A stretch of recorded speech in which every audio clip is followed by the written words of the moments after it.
আন্দোলন স্থগিত করার সিদ্ধান্ত নিয়েছেন। এই মুহূর্তে জাতীয় প্রেস ক্লাবের সামনে আছেন রিপোর্টার পিঙ্কি আক্তার। আমরা সরাসরি চলে যাব তার কাছে। পিঙ্কি, জানেন এই যে নন এমপিও শিক্ষক কর্মচারীরা তারা কিন্তু 19 তারিখ থেকে আজ পর্যন্ত অর্থাৎ দীর্ঘ 6 দিন কিন্তু তাদের একই দাবি এমপিওভুক্তকরণের দাবিতে আন্দোলন করে আসছিলেন সড়ক অবরোধ করে।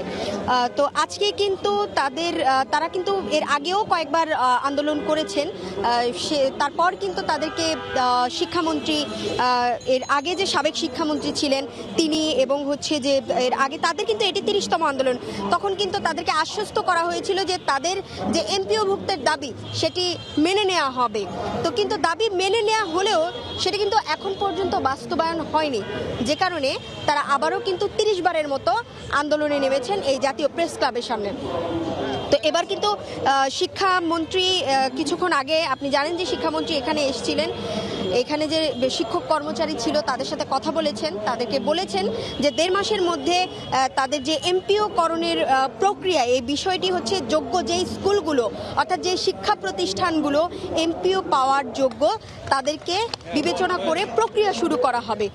তিনি এও বলেছেন যে আগামী অর্থ বছরে তিনি কিন্তু যে এমপিওর জন্য বাজেটে বরাদ্দ রাখা হবে, এটিও কিন্তু তিনি এখানে আশ্বস্ত করেছেন। তবে এরপর যেটি এখানের যে আন্দোলনের নেতাকর্মীরা সিদ্ধান্ত নিল সেটি তারা আমাদেরকে জানিয়েছেন যে এই 1 মাসের জন্য তারা কিন্তু আন্দোলনটি স্থগিত করেছেন। তারপর 1 মাস পর কিন্তু তারা আবারও আন্দোলনে আসবে বলে আমাদেরকে জানিয়েছেন। এবং আগামীকাল এখানে যে নেতাকর্মী আছে তাদের সাথে শিক্ষামন্ত্রীর একটি বৈঠক করবে বলে আমাদেরকে এখান থেকে জানানো হয়েছে।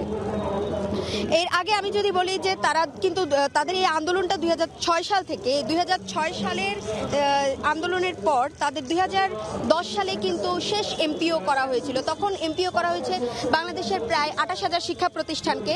এই 28,000 শিক্ষা প্রতিষ্ঠানে এখন কর্মরত রয়েছে 5 লাখের মতো শিক্ষক। তো আর এখন যেই প্রতিষ্ঠানগুলো এখানে আন্দোলন করেছে সেখানে কিন্তু রয়েছে আপনার 5,442টি শিক্ষা প্রতিষ্ঠান, যেখানে কর্মরত আছেন 75 থেকে 80,000 শিক্ষক, যারা কিন্তু এই এমপিওভুক্তর দাবিতে কিছুদিন পরপরই হচ্ছে সড়কে আন্দোলনে নামেন।